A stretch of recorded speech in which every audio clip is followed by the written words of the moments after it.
Biosintesis karbohidrat adalah suatu proses banyak tahap yang dikatalisis enzim, di mana substrat diubah menjadi produk yang lebih kompleks dalam organisme hidup. Dalam biosintesis, senyawa dimodifikasi, diubah menjadi senyawa lain, atau digunakan bersama untuk membentuk makromolekul. Proses ini terkadang terdiri dari jalur metabolik. Beberapa dari jalur biosintesis ini berlokasi di dalam organel sel tunggal, sementara lainnya melibatkan enzim yang berlokalisasi di dalam organel sel ganda. Contoh dari jalur biosintesis ini diantaranya pada reproduksi komponen membran lipida dan nukleotida. Biosintesis biasanya bersinonim dengan anabolisme. Baiklah, saya akan menjelaskan tentang siklus Calvin. Jadi, siklus Calvin adalah rangkaian reaksi kimia yang terdapat pada tumbuhan tanpa memerlukan bantuan cahaya. Reaksi ini juga dinamakan sebagai reaksi gelap. Akan tetapi, siklus ini bukan berarti prosesnya dalam kegelapan. Istilah reaksi gelap tersebut merupakan istilah yang dipakai ketika reaksi tersebut tidak menggunakan energi dari cahaya. Tentu hal ini sangat berbeda dengan reaksi gelap yang prosesnya memerlukan bantuan energi cahaya. Tempat terjadinya siklus Calvin yaitu di stroma yang letaknya ada di dalam kloroplas. Siklus Calvin fotosintesis bekerja dengan mengubah CO2 menjadi gula 3 karbon. Ketika proses pembuatan gula 3 karbon, siklus tersebut memerlukan NADPH2 serta memerlukan banyak energi dalam bentuk ATP. Agar bisa menambah elektron ketika ingin mengurangi daya, kemudian gula akan diubah menjadi nukleotida, asam amino, serta pati. Materi selanjutnya adalah sintesis karbohidrat terintegrasi.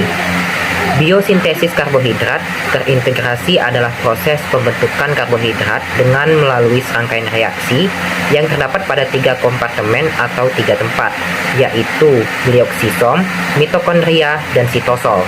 Biji pada tumbuhan menyimpan lipid dan protein sebagai sumber energi dan sumber perintis biosintesis karbohidrat selama masa perkecambahan. 75% dari karbon yang adalah dalam asam lemak pada lipid diubah menjadi karbohidrat, 25% menjadi gas karbon dioksida dalam proses konversi oksalat menjadi fosfoenol piruvat. Dalam reaksi glioksisom, reaksinya antara lain yang pertama, asam lemak pada lipid dikonversi menjadi asetil-CoA melalui reaksi oksidasi oleh enzim spesifik yang terdapat dalam glioksisom. 2. Asetil-CoA diubah menjadi sitrat. 3. Dari isositrat menghasilkan sukcinat. 4. Sukcinat akan berpindah dari glioksisom menuju mitokondria. 5. Terbentuk glioksilat setelah terjadi pemisahan antara suksinat dan isositrat. 6. Glioksilat kemudian akan diproses kembali menjadi oksalosetat untuk membentuk sitrat dengan bahan asetil-CoA. Selanjutnya, reaksi pada mitokondria. Antara lain, yang pertama, suksinat yang masuk pada mitokondria akan membentuk fumarat dengan bantuan suksinal-CoA. 2. Fumarat diubah menjadi malat dan selanjutnya menjadi oksalosetat. 3. Pengubahan ini terjadi dibantu oleh enzim asam asetat cycle. 4. Oksaloasetat kemudian berpindah dari mitokondria menuju sitosol. 5. Sebagian besar oksaloasetat dikonversi kembali dalam mitokondria untuk membentuk suksinil-CoA. Selanjutnya, reaksi yang terjadi pada sitosol. Tahapan yang pertama yaitu oksaloasetat yang masuk dikonversi menjadi fosfoenol piruvat dengan menghasilkan CO2. 2. Fosfoenol piruvat masuk dalam proses gluconeogenesis untuk membentuk fruktosa 6-fosfat dan glukosa 6-fosfat yang menjadi bahan pembentukan sukrosa. Fotorespirasi. Fotorespirasi merupakan proses respirasi yang berlangsung sangat cepat dan terjadi pada organ fotosintesis yang terkena sinar matahari dan bergantung sepenuhnya pada cahaya. Rubinko tidak absolut secara spesifik yang mengikat karbon dioksida atau CO2 sebagai substrat pada sisi aktif bersaing dengan oksigen atau O2. Rubisco atau enzim ribulosa bifosfat, karboksilase oksigenase. Kemudian, alih-alih mengikat CO2 atau karbon dioksida, justru mengikat oksigen dan menghasilkan karbon dioksida, amonia atau NH3 melalui jalur gliserol dan glikolat dan berlangsung pada saat sinar matahari bersamaan dengan peristiwa fotosintesis. Kemudian, berbeda dengan respirasi biasa yang terjadi pada mitokondria. Fotorespirasi berlangsung pada organel peroksisome. Fotorespirasi tidak menghasilkan energi berupa ATP dan NADP-HDP. Energi yang dikeluarkan pada peristiwa ini hilang begitu saja berupa panas. Pada keadaan konsentrasi karbon dioksida rendah dan konsentrasi oksigen yang tinggi, RUBP lebih mudah mengikat O2 atau oksigen karena afinitas oksigen lebih tinggi daripada karbon dioksida. Akibatnya, laju fotosintesis pada karbon dioksida kadarnya rendah, terutama pada tumbuhan C3. Contoh tanaman C3 yaitu terdapat padi, kedelai, gandum, dan durian. Dapat disebut tanaman atau masuk ke dalam kategori tanaman C3 dikarenakan cara mengikat CO2 atau karbon dioksida dari atmosfer dan menghasilkan produk awal dari asimilasi.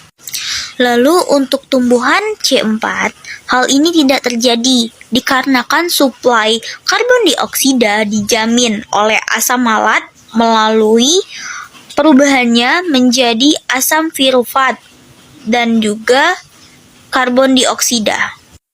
A. Mengapa tumbuh-tumbuhan membutuhkan cahaya? Tumbuhan membutuhkan cahaya untuk melakukan fotosintesis, menghasilkan gula dari air dan karbon dioksida di udara untuk memberi makan diri mereka sendiri. Jika sinar matahari berada tepat di atas mereka, tumbuhan akan tumbuh lurus ke arah tersebut. Jika cahaya datang dari suatu sudut, tumbuhan akan melengkung ke arah cahaya tersebut untuk mendapatkan akses lebih baik yang dibutuhkan untuk tubuh. Hormon dalam jaringan tumbuhan yang disebut auksin membuat sel-sel di sisi gelap tumbuhan untuk tumbuh lebih tinggi, dan ini membuat tumbuhan berbengkok ke arah cahaya.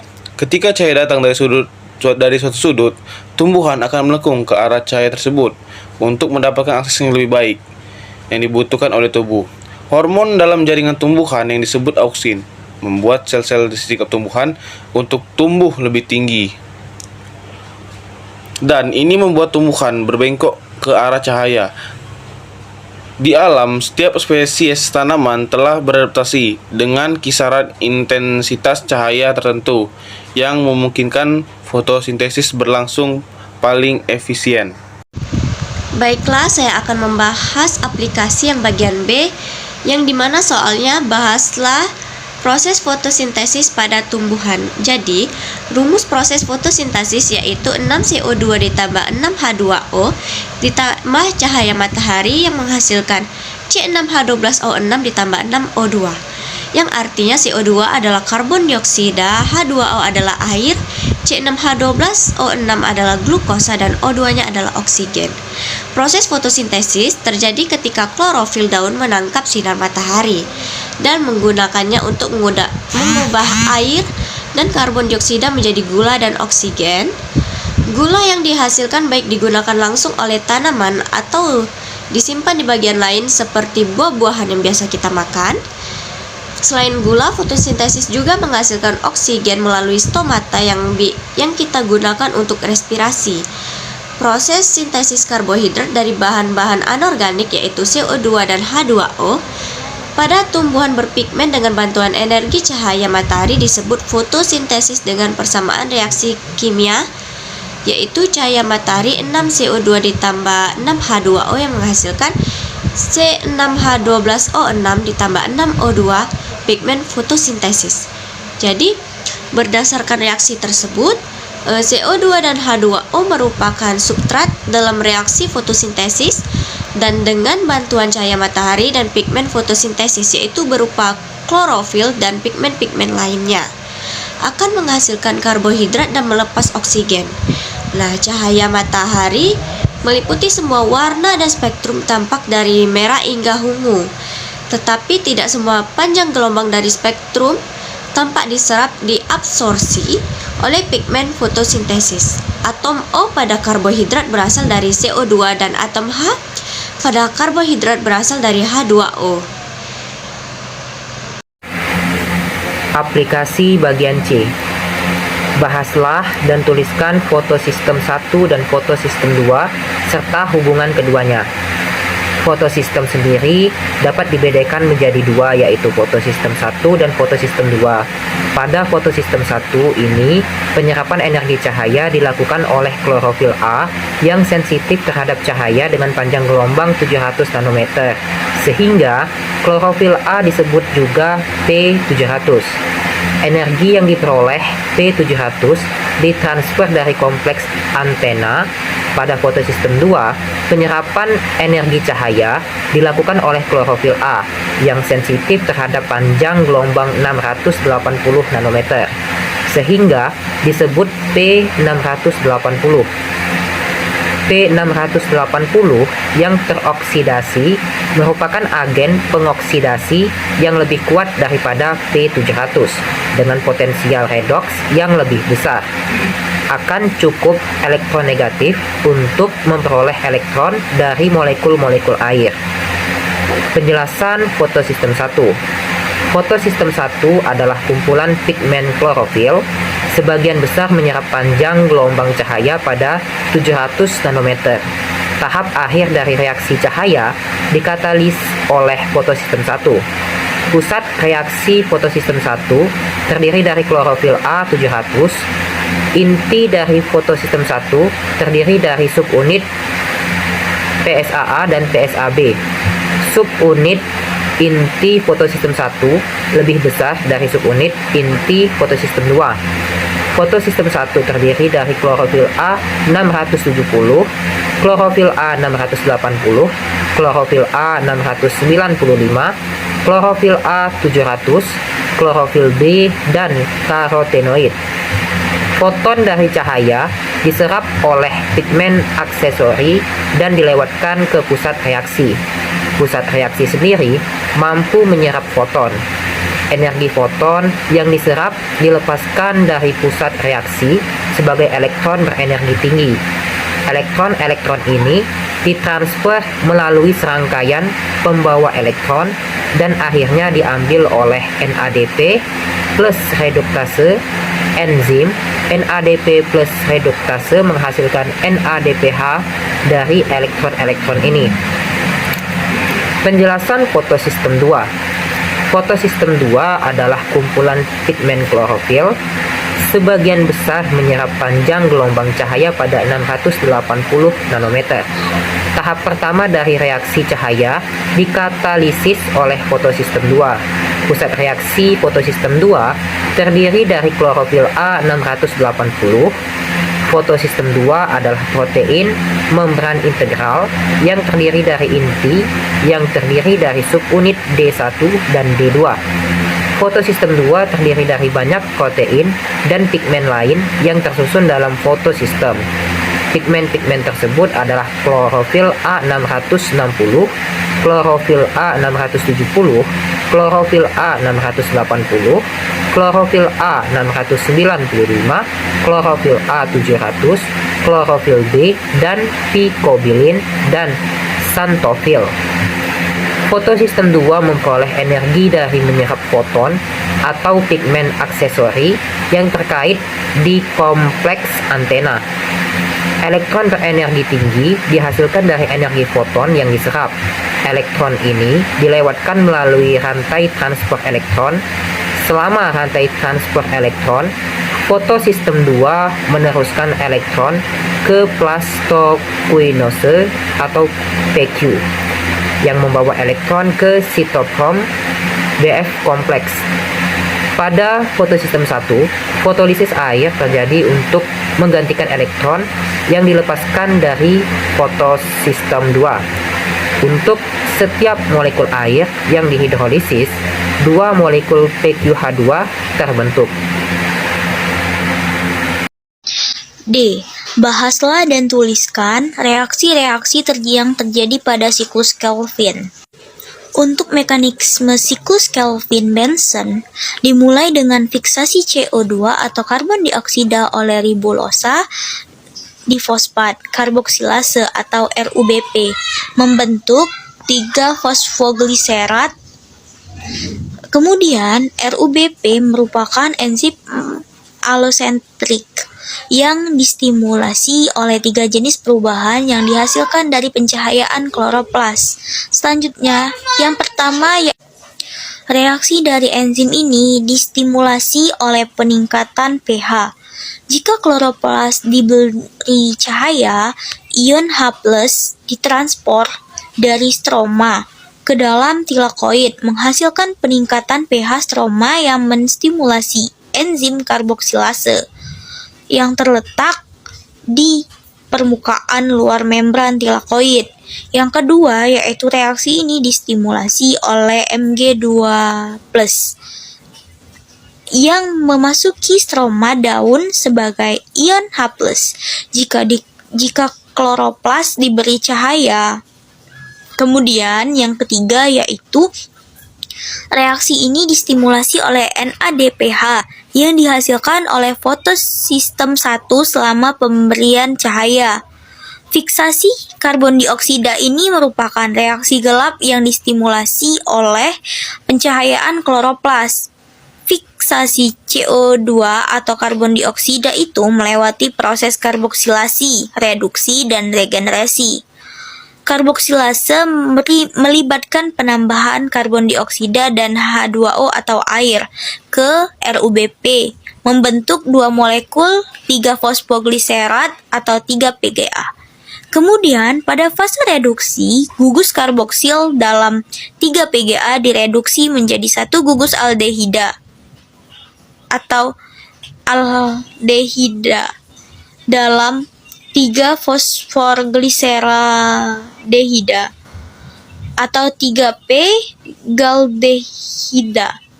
Reduksi ini tidak terjadi secara langsung, tetapi gugus karboksil dari 3 PGA pertama-tama diubah menjadi ester jenis anhidrida, asam pada asam 1,3 bifosfogliserat atau 1,3 bis PGA. Dengan penambahan gugus fosfat terakhir dari ATP. ATP ini timbul dari fotofosforilasi dan ADP yang dilepas ketika 1,3 bis PGA terbentuk, yang diubah kembali dengan cepat menjadi ATP oleh reaksi fotofosforilasi tambahan. Bahan produksi yang sebenarnya adalah NADPH yang menyumbang 2 elektron. Secara bersamaan, PI dilepas dan digunakan kembali untuk mengubah ADP menjadi ATP. Pada fase regenerasi, yang diregenerasi adalah RUBP, yang diperlukan untuk bereaksi dengan karbon dioksida tambahan yang berdifusi secara konstan ke dalam dan melalui stomata. Pada akhir reaksi Kelvin, ATP ketiga yang diperlukan bagi tiap molekul karbon dioksida yang ditambat digunakan untuk mengubah ribulosa 5-fosfat menjadi RUBP. Kemudian, daur dimulai lagi. 3 putaran daur akan menambatkan 3 molekul karbon dioksida dan produk akhirnya adalah 1,3 PGAldehida. Sebagian digunakan kloroplas untuk membentuk pati. Selanjutnya, sebagian lainnya juga dibawa keluar. Sistem ini membuat jumlah total fosfat menjadi konstan di kloroplas, tetapi menyebabkan munculnya triosa fosfat di sitosol. Triosa fosfat dilakukan sitosol untuk membentuk sukrosa. Selanjutnya, siklus Kelvin ini terdapat 3 tahap, yaitu fiksasi karbon, yang merupakan tahap pertama pada siklus Kelvin. Pada tahap ini, tumbuhan akan melakukan penangkapan karbon dioksida yang ada di udara bebas. Setelah itu, terjadi proses penyatuan karbon dioksida dengan ribulosa bifosfat oleh enzim ribulosa bifosfat karboksilase oksidase. Enzim tersebut mampu mengikat oksigen, terutama jika oksigen itu tinggi. Hasil dari pengikatan adalah 3 molekul dengan 6 karbon yang tidak stabil. Karbon tersebut akan segera terpecah menjadi 2 molekul 3 fosfogliserol atau PGS. Kemudian siklus akan berlanjut dengan terjadinya proses fotorespirasi. Fotorespirasi dalam siklus Kelvin, fotosintesis merupakan suatu bentuk inefisiensi energi yang terjadi pada tumbuhan C3 yang saya sebutkan sebelumnya, yaitu padi, kedelai, dan durian. Reduksi pada siklus Kelvin, yaitu yang pertama fotosintesis. Tahapan selanjutnya dari siklus Kelvin adalah reduksi. Pada tahap ini, masing-masing dari molekul 3 PGA akan mendapatkan fosfat ATP. Nantinya akan berubah menjadi 1, difosfogliserat.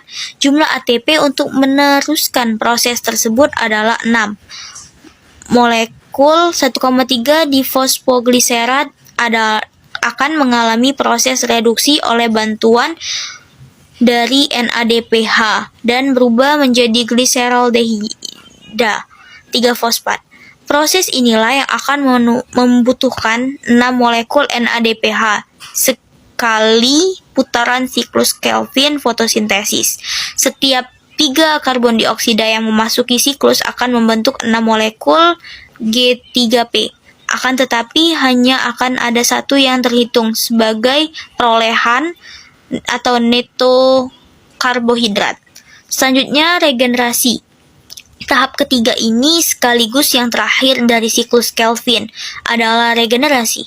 Tahapan ini terjadi ketika penerimaan karbon dioksida atau RUBP yang ada di dalam serangkaian reaksi kompleks. Ketika rangkai karbon 5 molekul G2P akan disusun kembali, langkah terakhir siklus Kelvin ini menjadi 3 molekul RUBP. Syarat dari terjadinya siklus tersebut adalah harus menggunakan 3 molekul ATP kembali. Dengan 3 molekul karbon dioksida tersebut akan terbentuk 1 molekul gliseraldehida 3 fosfat di dalam sintesis neto. 1 molekul G3P yang terjadi pada siklus Kelvin akan menggunakan total 9 molekul ATP dan 6 molekul NADPH. Selanjutnya, reaksi gelap. Untuk reaksi gelap pada tumbuhan dapat terjadi melalui 2 jalur, yaitu siklus Kelvin-Benson dan jalur Hertzsprung atau Hertzsprung. Pada siklus Kelvin-Benson, tumbuhan mengubah senyawa ribulosa 1,5 bisfosfat atau RUBP senyawa dengan 5 atom karbon dan molekul karbon dioksida menjadi 2 senyawa 3 fosfogliserat atau PGA. Oleh karena PGA memiliki 3 atom karbon, tumbuhan yang menjalankan reaksi gelap melalui jalur ini dinamakan tumbuhan C3. Penambatan CO2 menjadi atau sebagai sumber karbon pada tumbuhan ini dibantu oleh enzim rubisco yang merupakan enzim alami yang paling melimpah di bumi. Tumbuhan yang reaksi gelapnya mengikuti jalur Hertzsprung X-Lac disebut tumbuhan C4 karena senyawa pertama yang terbentuk setelah penambatan karbon dioksida adalah asam oksaloasetat yang memiliki 4 atom karbon. Selanjutnya, enzim yang berperan adalah fosfoenol pirufat karboksilase.